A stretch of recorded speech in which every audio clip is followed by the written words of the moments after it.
അദ്ധ്യായം 107 അൽ മാഊൻ. മക്കയിൽ അവതരിച്ചത്. മാഊൻ എന്നാൽ പരോപകാരാർത്ഥം നൽകുന്ന ചില്ലറ സാധനങ്ങൾ എന്നാണർത്ഥം.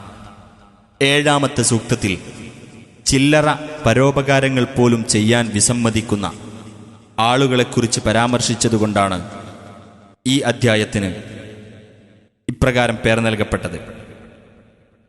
ബിസ്മില്ലാഹിർ റഹ്മാനിർ റഹീം. അറഅയ്തല്ലദീ യുകദ്ദിബു ബിദ്ദീൻ. മതത്തെ വ്യാജമാക്കുന്നവൻ ആരെന്ന് നീ കണ്ടുവോ? ഫദാലികല്ലദീ യദുഉൽ യതീം. അനാഥക്കുട്ടിയെ തള്ളിക്കളയുന്നവനത്രേ അത്. വലാ യഹുദ്ദു അലാ തആമിൽ മിസ്കീൻ. പാവപ്പെട്ടവന്റെ ഭക്ഷണത്തിന്റെ കാര്യത്തിൽ പ്രോത്സാഹനം നടത്താതിരിക്കുകയും ചെയ്യുന്നവൻ. ഫവൈലുൽ ലിൽമുസല്ലീന അല്ലദീന ഹും അൻ സ്വലാത്തിഹിം സാഹൂൻ.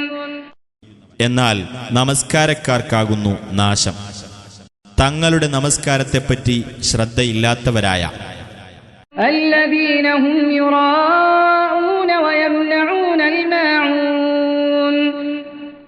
ജനങ്ങളെ കാണിക്കാൻ വേണ്ടി പ്രവർത്തിക്കുന്നവരായ, പരോപകാര വസ്തുക്കൾ മുടക്കുന്നവരുമായ.